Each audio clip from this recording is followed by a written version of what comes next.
चिट्ठी निकालो।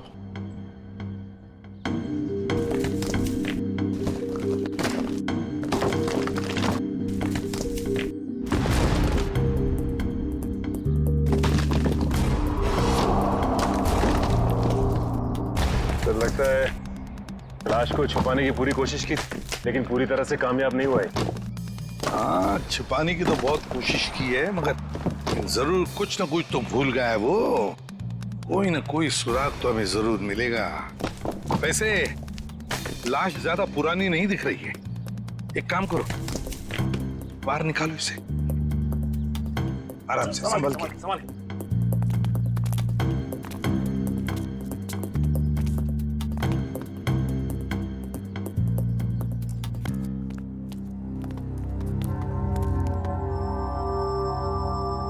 ये देखो, बड़ी बेरहमी से मारा है इसे। सामने से सीधे चाकू घोंप दिया सीने में। हाँ सर, देख के लगता है कि इसे चीखने चिल्लाने का मौका ही नहीं मिला। ये देखो, इसके सिर के पीछे भी चोट है।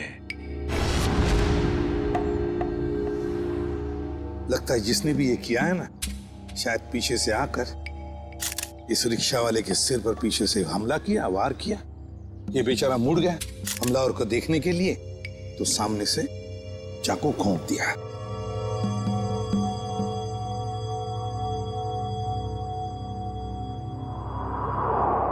जेब में कुछ भी नहीं। लेकिन सर, कोई रिक्शा वाले को क्यों मारेगा? फ्रेडी, इस रिक्शा वाले को पैसे के लिए तो कोई नहीं मारेगा।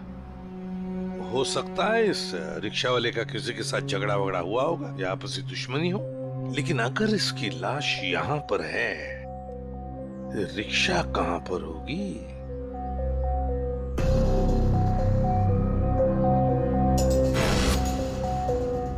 सर? हाँ सर, ये देखिए सर, ये खून की बूंदें और घसीटने के निशान हैं।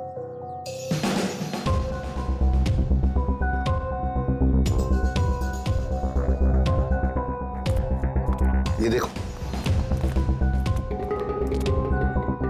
लगता है जिसने भी ये किया है, इस रिक्शा वाले को यहां से घसीट कर वो लेकर गया वहां ईंटों में छुपाने के लिए। वो क्या है?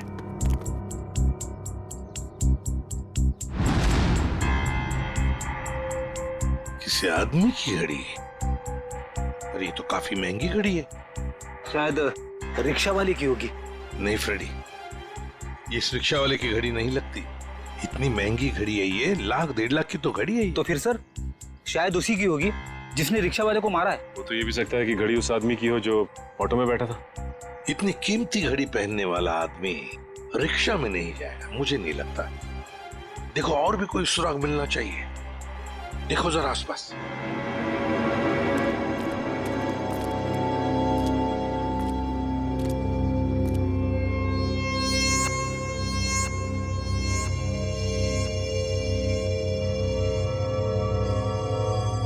अरे सर! कुछ मिला? हाँ सर, किसी लड़की की ये डायमंड इयररिंग मिली है, यहाँ नीचे गिरी हुई थी। इयररिंग? इसका तो एक ही मतलब हो सकता है, जब ये हादसा हुआ तब कोई लड़की यहाँ पर मौजूद थी। तो खून लड़की ने किया? सचिन, पता नहीं खून किसने किया, लड़की ने या और किसी ने, लेकिन एक बात तो जरूर है कि ये लड़की उस रिक्शा वाले के साथ मौजूद थी। सर, हो सकता है ये लड़की उस ऑटो वाले की सवारी थी। लेकिन लड़की यहाँ ऐसी जगह क्या करने आई थी? कुछ ना कुछ तो और ही चक्कर है। जो भी हो, उस हादसे में जरूर हाथापाई हुई होगी, जिसकी वजह से वहां पर वो घड़ी मिली और अब ये इयररिंग। ये केस तो बहुत पेचीदा हो गया। इतने सारे सवाल लेकिन जवाब इतने कम। सारे सवालों का जवाब इसी बिल्डिंग में है। इस बिल्डिंग को अच्छी तरह से छान मारते हैं। Let's go.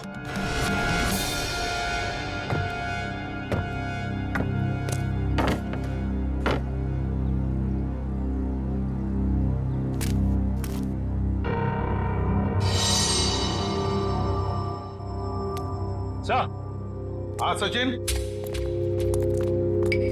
क्या हुआ?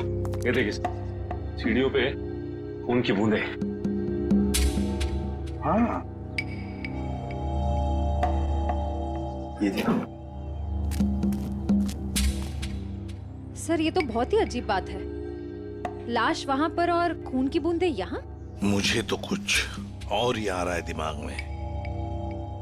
कहीं और एक लाश तो नहीं इस बिल्डिंग में? ऊपर चलकर देखते हैं, देखते ही ये खून के धब्बे कहां तक है।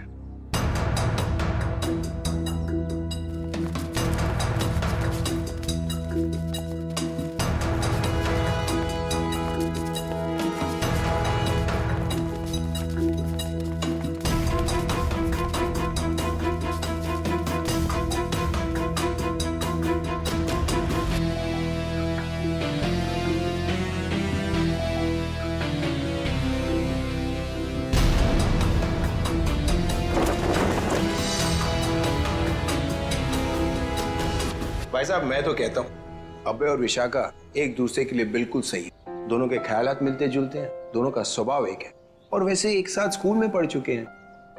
बेटा, तुमने हमें बताया नहीं कि तुम अभय को पहले से जानती हो? नहीं पापा, अभय मेरी क्लास में नहीं थे। वो क्या है ना अंकल, हम दोनों की क्लासेस सेम थी पर सेक्शन अलग अलग थे। आप सेक्शन ए में थी और मैं सेक्शन सी में था। बात यह है ना जी, अभय के लिए एक से बढ़कर एक खानदान से रिश्ते आ रहे हैं, लेकिन इसने मना कर दिया है। स्कूल के वक्त से ही आपकी बेटी से प्यार करता है, लेकिन कह नहीं पाया, इसलिए आज मुझे आना पड़ा कहने के लिए। पापा प्लीज, आप मुझे एम्बैरेस कर रहे हैं। नैना और अनुष्का कैसे हैं? स्कूल टाइम से तुम्हारे बेस्ट फ्रेंड हुआ करते थे वो लोग। हाँ, नैना भी बेंगलोर में जॉब कर रही है और अनुष्का की रिसेंटली शादी हो गई है मसूरी में। सुना है बहुत ही खूबसूरत जगह है वो। जी। वैसे तो साउथ अफ्रीका भी बहुत ही सुंदर जगह है। 25 साल पहले हमने हमारे हीरो का बिजनेस वहां शुरू किया था, और आज यहाँ तक ले आए उसे। आप लोग बैठिए, मैं आप लोगों के लिए चाय वगैरह लेकर आती हूँ। आप लोग बैठिए, हम आते हैं।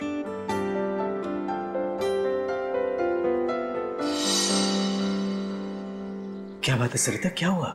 देखिए, लड़का और परिवार तो मुझे अच्छे लग रहे हैं, लेकिन एक बार आप साफ साफ पूछ लीजिए, लेन देन की जो भी बात है। सरिता, क्यों चिंता करती हो? देखो, मुझे नहीं लगता कि धीरेन्द्र जी की कोई मांग है, और अगर होगी भी तो हम मांग पूरी कर देंगे ना। देखो सरिता, मेरी पेंशन है, तुम्हारे जेवर है, और अगर जरूरत पड़ी तो हम ये मकान बेच देंगे। आखिर हमारी एक ही बेटी है। ओफो, आप एक बार पूछ तो लीजिए ना, कहीं कोई बड़ी मांग रख दी तो। फिर तो ये रिश्ता नहीं हो पाएगा। खैर, अपनी किस्मत है, देखते हैं। चलो लीजिए भाई साहब। ये सब लाने की क्या जरूरत थी? इतनी तकलीफ क्यों की आपने? अरे क्या कहते हैं भाई साहब, ये तो कुछ भी नहीं है, ये तो आपको लेना ही पड़ेगा। चाय लीजिए। ये लो बेटे।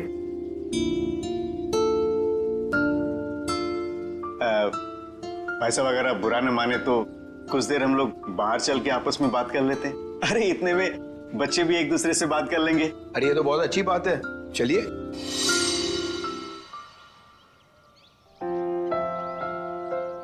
भाई साहब, आपका बेटा हमें बहुत पसंद है। मुझे भी बिल्कुल विशाखा जैसी बहू चाहिए थी। अगर विशाखा अभय को पसंद करे। उसकी फिक्र आप मत कीजिए, हमारी मंजूरी में ही उसके यहाँ है। ये तो बड़ी अच्छी बात है, तो मैं बात पक्की समझूं? जी जरूर। धीरेन्द्र जी, अगर आपकी कोई मांग हो तो आप मुझे। ये कैसी बात कर ली आप लोगों ने? अरे भाई, भगवान का दिया हुआ सब कुछ है हमारे पास।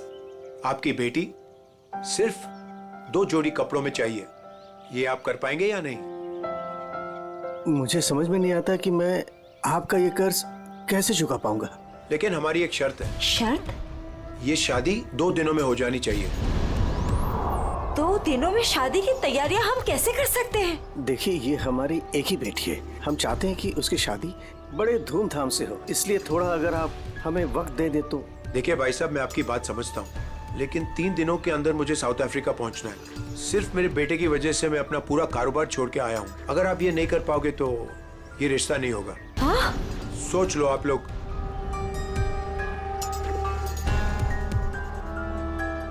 ठीक है भाई साहब, ये शादी परसों ही होगी।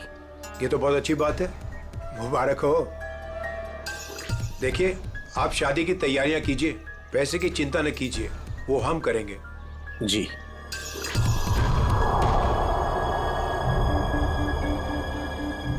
कैसे? तुम चिंता मत करो सरिता, भगवान की जो मर्जी है वही होगा। चलो शादी की तैयारी करते हैं।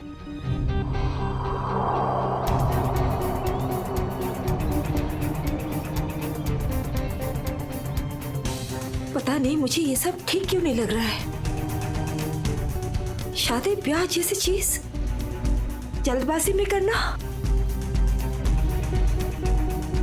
कहीं हम गलत निर्णय तो नहीं ले रहे?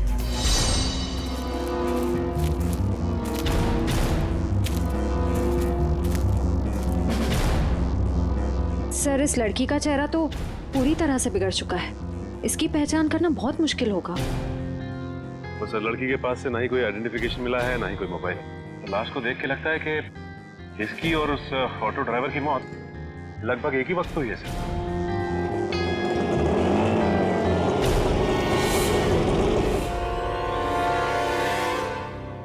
सर ये लावारिश रिक्शा यहाँ से थोड़ी दूर पे खड़ी हुई थी, लोगों ने मुझे बताया। और सर ये रहे रिक्शा के पेपर्स, वो लाश इसी रिक्शा ड्राइवर की थी, चमन नाम था उसका। और सर ये फोटो भी लगी उसकी। हाँ चमन खुद मालिक था इस रिक्शा का।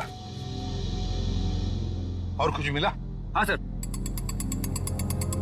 मोबाइल मिला है सर, लेकिन सर बैटरी डाउन है इसकी। ठीक है कोई बात नहीं, इसमें से हमें बहुत कुछ इंफॉर्मेशन मिल सकती है।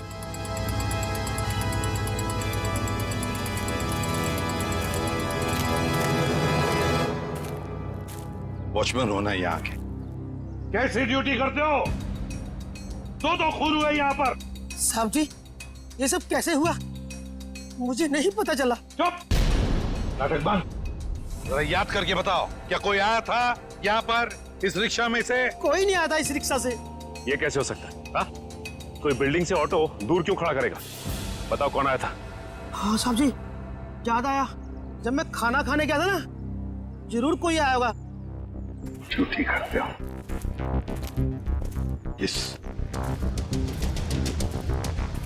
इस चमन की पूरी कुंडली निकालो। हाँ अभिजीत। सर वो ऑटो वाले के फोन की डिटेल मिल गई है सर। ये 11 बजे के करीब ममता नगर से निकला और 11:30 बजे जेल स्टेशन पे पहुंच गया। ये MG road under construction building पे कब पहुंचा? सर 12:30 बजे जेल स्टेशन से सवारी लेने के बाद 12:40 पे उस जगह पे मिला था जहां पे वो ऑटो खड़ा मिला था। मतलब जेल स्टेशन से उसने सवारी उठाई, तो फिर अभिजीत उस वक्त दो मोबाइल फोन होंगे उस रिक्शा में, एक रिक्शा वाले का और शायद इस सवारी का भी। हाँ सर, मोबाइल कंपनी वालों ने बताया कि रिक्शे वाले के मोबाइल के साथ साथ एक और मोबाइल ट्रैवल कर रहा था। जयवंती और पेटी लगे हैं उसका डिटेल निकालने में। चलो अच्छा। अब देखना यह है कि सर वो सवारी विक्टिम थी या मुजरिम। सर हाँ सर वो जो ऑटो की सवारी का मोबाइल नंबर था वो दिल्ली का नंबर है और किसी करिश्मा के नाम पे रजिस्टर्ड है। दिल्ली? अच्छा, इस करिश्मा के बारे में और कुछ पता चला? नहीं सर, और कुछ डिटेल्स तो अभी पता नहीं चल पाए हैं। ये तो पता चला होगा कि उसने आखिरी कॉल किसको किया। किसी लैंडलाइन नंबर पे किया था आखिरी कॉल। पोपटवाड़ी का कोई उदय कुमार है। पोपटवाड़ी उदय कुमार। पंकज काम करो, इस दिल्ली वाली करिश्मा के सारे डिटेल निकाल, पूरे के पूरे डिटेल। और अभिजीत इस पोपटवाड़ी के उदय से मिल लेते हैं, पता तो चले ऐसी भी क्या बातें हो रही थी करिश्मा और उसके बीच में। इसका चेहरा तो बहुत बुरी तरह से बिगड़ गया है, एकदम तहस नहस हो गया है। सर इनके फेस को हम रिकंस्ट्रक्ट नहीं करवा सकते?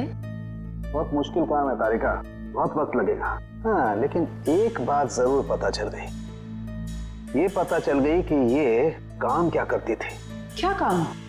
तारिका ये लड़की एक नर्स थी। नर्स? ये देखो, ये देख रहे हो, ये इसकी उंगलियों पर और ये अंगूठे पर ये कॉल। ये निशान तो ज्यादातर उन्हीं लोगों के हाथों में होता है ना जो दूसरों को इंजेक्शन देते हैं। एग्जैक्टली तारिका। अब मुझे लगता है ये खून या तो किसी बदले की भावना से किया गया है या फिर कोई प्यार व्यार का चक्कर?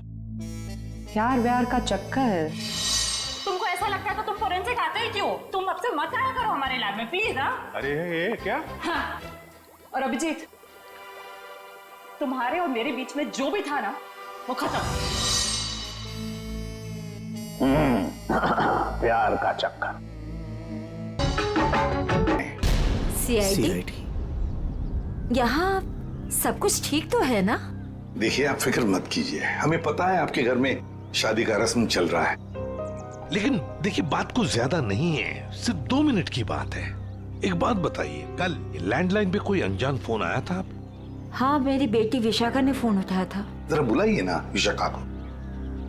विशाखा बेटी 1 मिनट इधर आना। हाँ जी, 1 मिनट।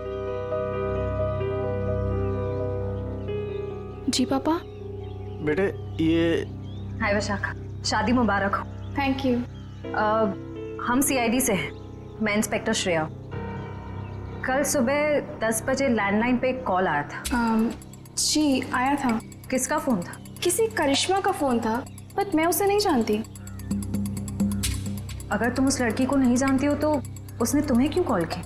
दरअसल वो मुझसे मिलना चाहती थी, पर मैंने उसे मना कर दिया। तुम तो कह रहे हो तुम उसे जानती तक नहीं, फिर भी वो तुमसे बात करना चाहती थी। कोई ना कोई तो वजह जरूर होगी, हैं?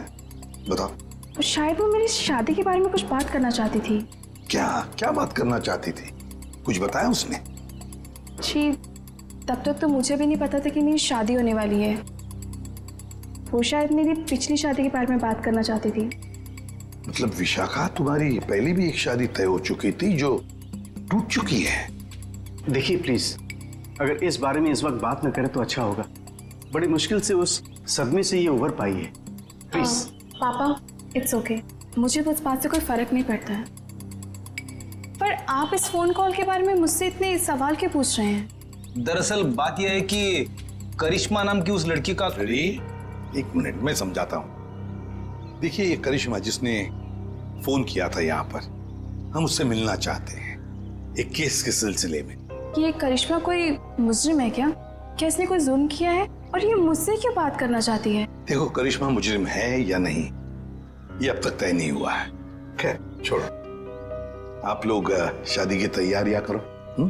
और विशाखा, हम सब की तरफ से शादी मुबारक हो। Thank you.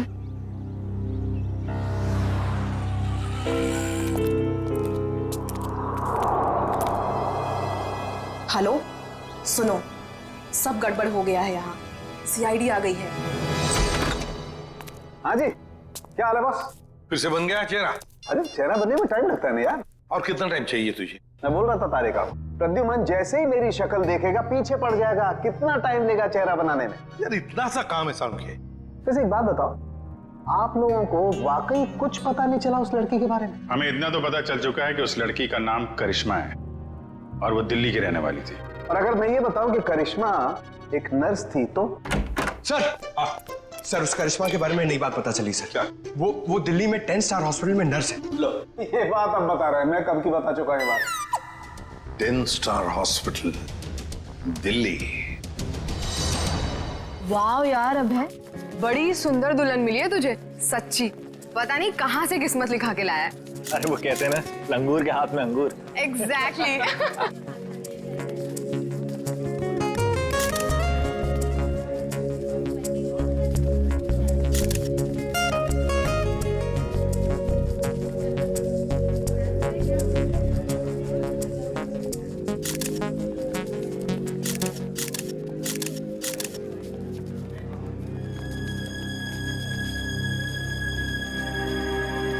उदय जी, आप रो रहे हो? सब ठीक तो है ना? ये तो खुशी के आंसू हैं। आज अपने बेटी को दुल्हन बना जो देख पा रहा हूं मैं, इसलिए। आपसे कुछ बात करनी थी। हाँ हाँ, तो कहिए ना। यहाँ कहना ठीक नहीं होगा, जरा अंदर चलिए ना। क्यों, हमसे शादी में कुछ कमी रहेगी है क्या? नहीं, वो सब ठीक है, A1। देखिए, सारे मेहमान आ रहे हैं, अगर हम यहाँ से चले गए तो कुछ परेशानी हो जाएगी। फेरे हो जाए, उसके बाद दोनों बैठ करके बातें करते हैं। देखिए, मेहमानों को छोड़िए, आप अंदर चलिए, वरना ये शादी नहीं होगी।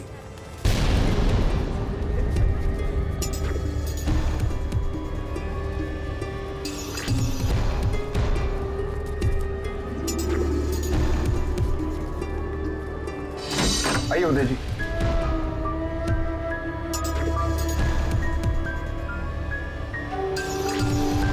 धीरेन्द्र जी, बात क्या है आप बताइए ना।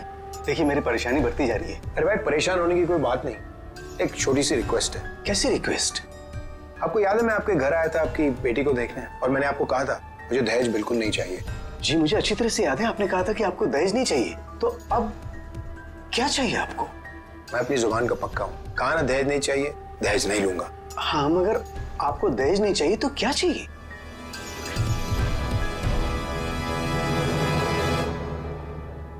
किडनी। किडनी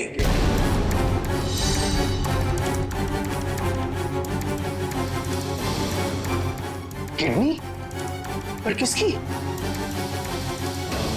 मैं शायद आपको बताना भूल गया कि मेरी तबीयत दरअसल ठीक नहीं रहती, और जल्द से जल्द अगर किडनी ट्रांसप्लांट नहीं हुआ तो मैं ज्यादा दिन नहीं बच पाऊंगा। Kidney transplant? देखिए, आपकी बेटी की शादी है और कुछ ही दिन बाद उसका ससुर यानी कि मैं मर जाए तो आपको कैसा लगेगा? पर धीरेन्द्र जी, मैं अपनी किडनी कैसे, मेरा मतलब। मैंने पूरा पता लगा लिया है, हम दोनों की किडनीज मैच होती हैं। अच्छा, तो इसका मतलब ये शादी ब्याह ये सब ढोंग है। दरअसल आपको मेरी किडनी चाहिए, इसलिए आपने ये सब। अब फेरों में 2 घंटे और, बहुत समय है आपके पास, सोच लीजिए। और वैसे भी हम दोनों एक परिवार का हिस्सा बनने जा रहे हैं, तो एक परिवार वाले का फर्ज बनता है दूसरे परिवार वाले की जान बचाने का।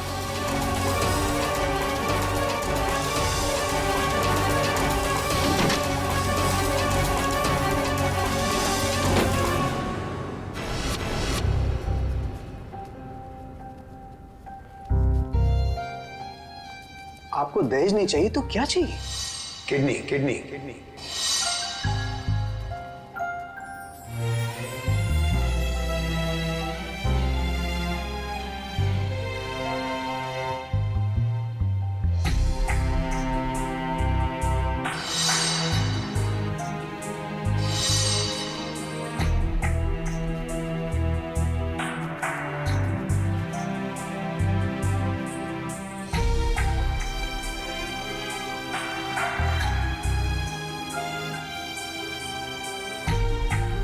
अरे कहाँ चले गए थे आप?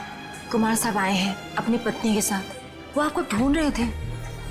सरिता, आओ मेरे साथ, 2 मिनट तुमसे बात करनी है। चलो।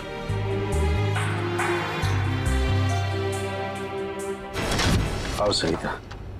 क्या हुआ, मुझे बताएंगे भी? सरिता, दरवाजा बंद कर दो, बताता हूँ।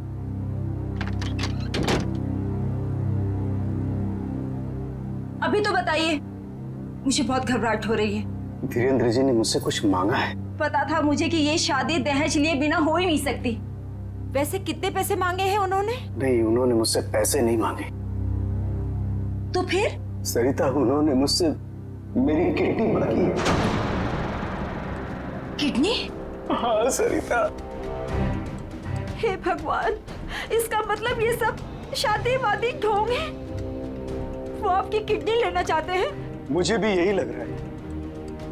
ये अचानक से उनका मेरे घर आना, फिर 2 दिन में शादी, और अब ये सब कुछ। सरिता, मुझे तो इसमें बहुत बड़ी साजिश लग रही है। तो क्या अब हमारी विशाखा की शादी फिर से टूट जाएगी? अगर मैंने किडनी नहीं दी तो ऐसा ही होगा। ना सरिता, तुम मत रो।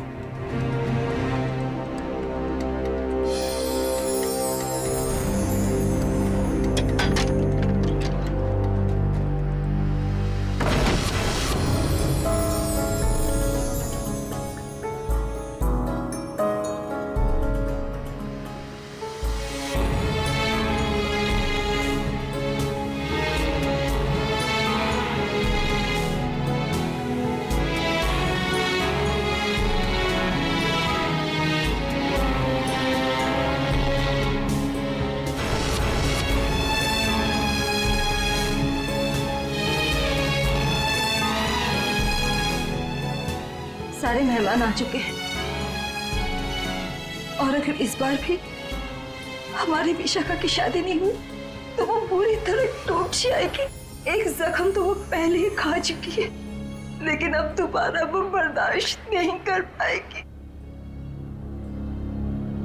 मैं जानता हूं सरिता, तुम ठीक कह रही हो, इसलिए मैंने सोच लिया है, मैं अपनी किडनी दूंगा। हाँ सरिता। नहीं, अगर आपने किडनी दे दी तो आपका क्या होगा? मुझे कुछ नहीं होगा सरिता। और वैसे भी इंसान के शरीर में 2 किडनियां होती है जिससे उसका शरीर चलता है, लेकिन फिर भी इंसान एक किडनी के सहारे जी सकता है। मुझे ये सब कुछ ठीक नहीं लग रहा है। अगर कुछ ऊंच नीच हो गई तो मैं आपको खोना नहीं चाहती हूँ। नहीं सरिता, मुझे कुछ नहीं होगा, और अगर मुझे कुछ हो भी गया तो कम से कम मेरी आत्मा को ये सोचकर संतुष्टि तो मिलेगी ना कि मैंने अपनी बच्ची की खातिर उसके पैदाइश से लेकर के उसकी शादी तक सब कुछ किया। प्लीज।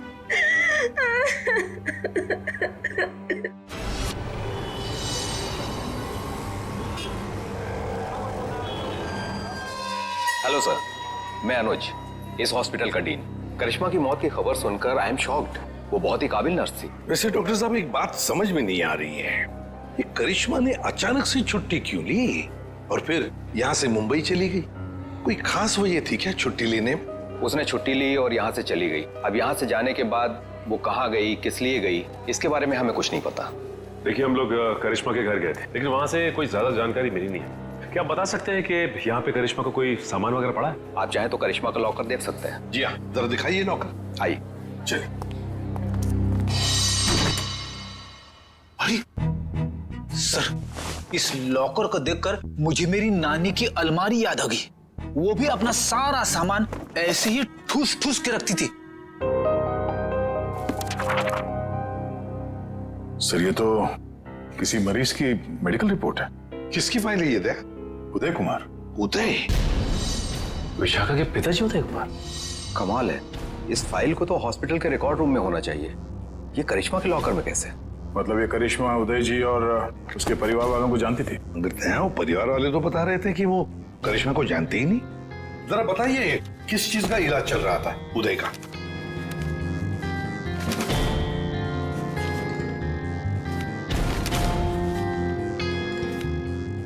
क्या डॉक्टर साहब, आपके चेहरे का रंग उड़ा हुआ क्यों है?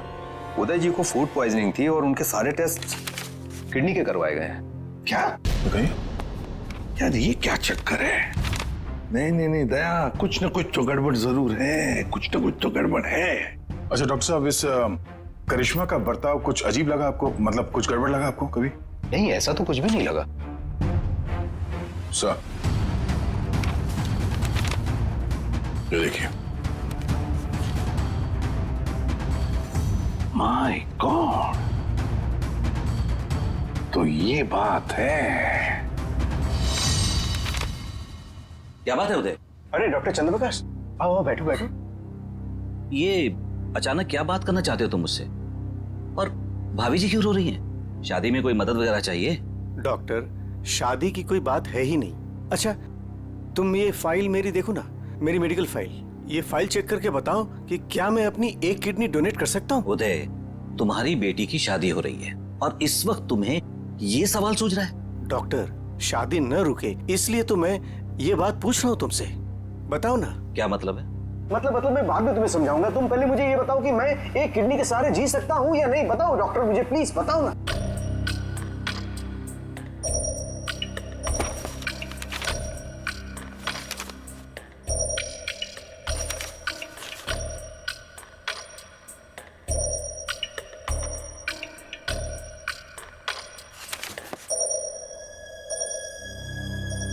डॉक्टर, रिपोर्ट ठीक तो है ना? क्या हुआ चंद्रप्रकाश, बताओ ना कुछ मुझे।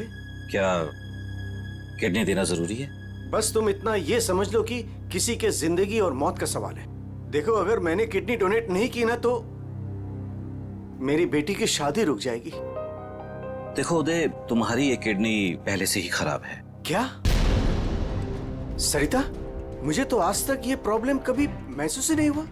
कैसे किडनी फेलियर हो सकता है? क्योंकि उदय, तुम्हारी बॉडी दूसरी किडनी से फंक्शन कर रही है। आई एम सॉरी, अगर तुमने ये दूसरी किडनी भी डोनेट कर दी तो क्या?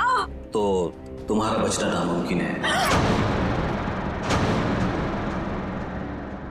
किडनी डोनेट करने के लिए तुम मेडिकली फिट नहीं हो। देखो, ऐसा मत कहो डॉक्टर, मुझे ये किडनी दान करनी ही पड़ेगी किसी भी हालत में। डॉक्टर प्लीज जरा चेक करके बताओ, कोई तो रास्ता निकालो। देखो उदय, फाइनल डिसीजन मैं नई रिपोर्ट के आने के बाद ही दे पाऊंगा, लेकिन इस रिपोर्ट के मुताबिक किडनी डोनेट करना मतलब मौत को दावत देने जैसा है।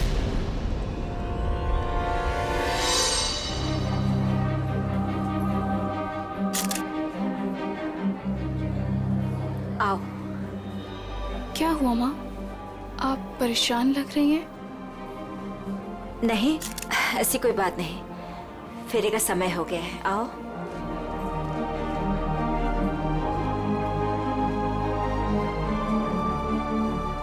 अरे उदय जी, आप ही को ढूंढ रहा था।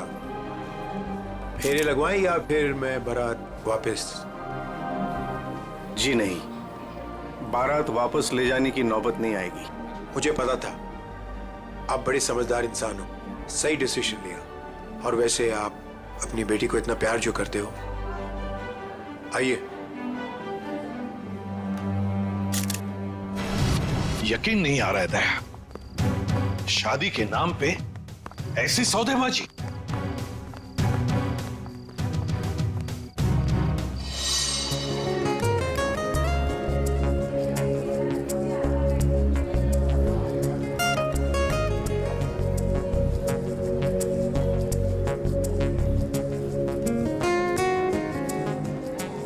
रुक जाइए। सरिता जी। जी। उदय जी कहाँ है? वो तो यही। कहाँ है उदय जी? यही तो थे, कहाँ चले गए? आप लोग यहाँ फिर से, क्या हुआ? हमारा उदय जी से बात करना बहुत जरूरी है, जरा बुलाइए उन्हें। उदय जी। उदय जी। कहाँ गए उदय जी? बुलाइए। मम्मी, पापा कहाँ चले गए? आपके पापा कहाँ हैं? इसका जवाब अब ये देंगे धीरेन्द्र जी। क्यों धीरेन्द्र जी, जवाब देंगे ना? मुझे कुछ नहीं पता।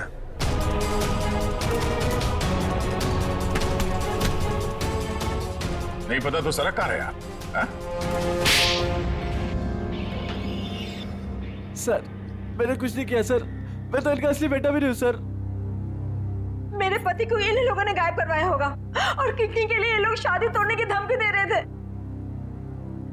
मॉम, आपने बात मुझे पहले क्यों नहीं बताई? आपके और पापा से बढ़कर मेरे लिए कुछ नहीं है। शर्म आनी चाहिए तुम्हें, शादी जैसे पवित्र बंधन की आड़ ऐसा घिनौना अपराध करते हुए। सर मैं मानता हूँ, इसी प्लान के जरिए मैंने किडनियों का व्यापार किया। क्या? शायद इसीलिए उन गुनाहों की सजा है कि मेरे खुद की किडनी बेकार हो गई। लेकिन इस बार सर, मैं खुद की जान बचाने के लिए कर रहा था। इसके लिए किसी और की जान चली जाए। अब बताओ, करिश्मा को क्यों मारा? सर मैंने करिश्मा को नहीं मारा, बल्कि वो तो मेरी मदद करती थी मरीज ढूंढने में। सर इस बार मैंने गैंग वालों को बताया बिगैर एक किडनी गायब कर दी। उसी बात को लेकर वो मुझे ब्लैकमेल कर रही थी कि वो बाकी गैंग वालों को और विशाखा को ये बात बता देगी। इसीलिए तुमने करिश्मा को मारा है? इसीलिए? नहीं सर, मेरा यकीन मानो, मैंने उसे नहीं मारा। मुझे लगता है कि सर, उसके मौत के पीछे मेरे बाकी गैंग वालों का हाथ है। कौन है तुम्हारे साथी? कहाँ लेकर गए उदय को? किडनी निकलवाने। ऑपरेशन शायद शुरू भी हो गया होगा। कहाँ हो रहा है ये किडनी निकालने का ऑपरेशन?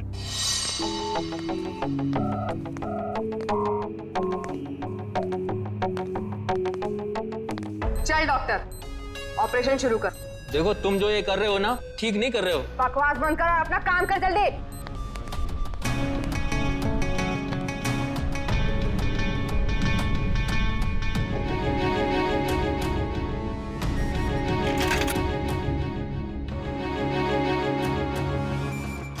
अबे जल्दी करना।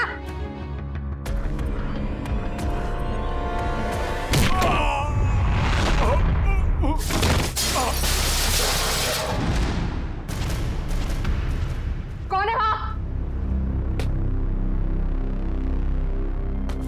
कौन है?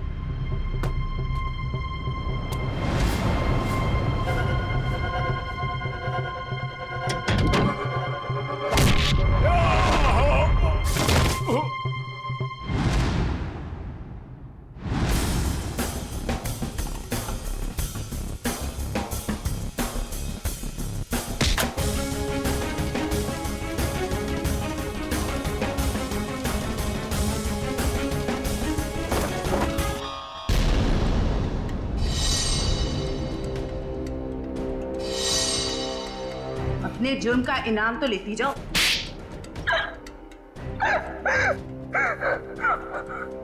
ये सारा षड्यंत्र हमने सिर्फ लोगों की किडनियां हथियाने के लिए किया है। ये सब पता है हमें। ये बताओ करिश्मा को क्यों मारा तुम? क्योंकि करिश्मा हमें धोखा दे रही थी। लेकिन तुमने करिश्मा का खून किया ये बात तुमने धीरेन्द्र से क्यों छुपाई? ताकि जब धीरेन्द्र किडनी ट्रांसप्लांट के लिए ऑपरेशन थिएटर में आए तो वहां उसे आराम से मार सके, ताकि वो खून ना लगकर एक हादसा लगे। और उदय की किडनी तुम ऊंचे दाम में बेचना चाहती थी, क्योंकि उदय का blood group Bombay blood group है, एक रेयर ब्लड ग्रुप है ना? यही प्लान था सर, लेकिन आप सीआईडी वालों की वजह से वो सब चौपट हो गया। करिश्मा का खून और कितने सारे मासूम लोगों की किडनियों की चोरी, तुम्हें तो फांसी ही होगी। इतना काफी है तुम्हें फांसी के फंदे तक पहुंचाने के लिए। जयवंती, ले जाओ इसे। सर।